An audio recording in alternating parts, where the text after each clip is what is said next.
Sotore hekote o bonitoi sotua hoi sorae gihinu gijurile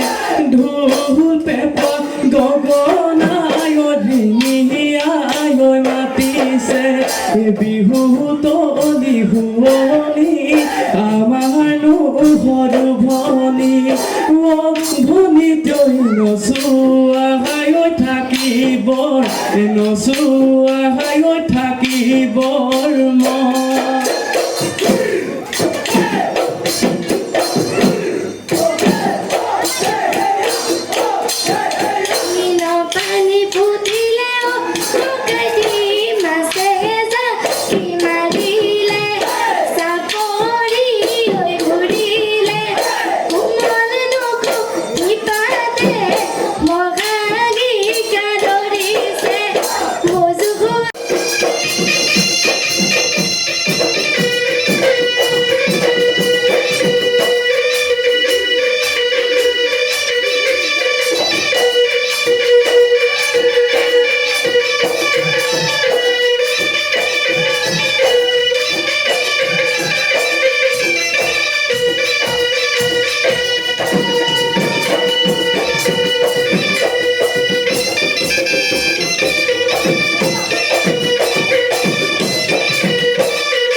আমাৰ কাৰ্যসূচী আজি আমাৰ প্ৰথম কাৰ্যসূচী আমাৰ আৰম্ভ হৈ গ'ল ইতিমধ্যে আমাৰ পতাকা উত্তোলন কাৰ্যসূচী আমাৰ সমাপ্ত হৈ গ'ল তাৰপাছত আমাৰ স্মৃতি দৰ্পণ কাৰ্যসূচী আছিলে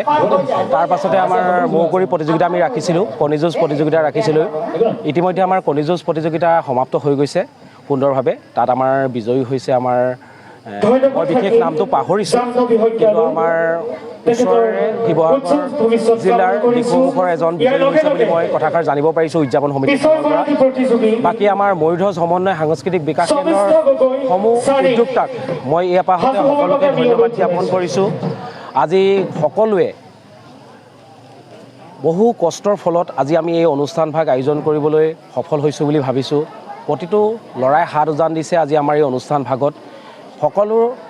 ঐকান্তিক প্ৰচেষ্টাত আজি আমি এই অনুষ্ঠানভাগ গঢ় দিবলৈ পাৰিছোঁ বুলিয়ে ভাবিছোঁ গতিকে আমি সকলো ৰাইজৰ সম্পূৰ্ণ সহায় সহযোগিতা বিচাৰিছোঁ ইয়াৰ পাছতে আমাৰ কাৰ্যসূচী আৰম্ভ হ'ব সাংস্কৃতিক সন্ধিয়া আছে মুখ্য আকৰ্ষণ আমাৰ ৰশ্মিতা লাহন আৰু আহিব লগত মাধুৰ্য বৰগোহাঁই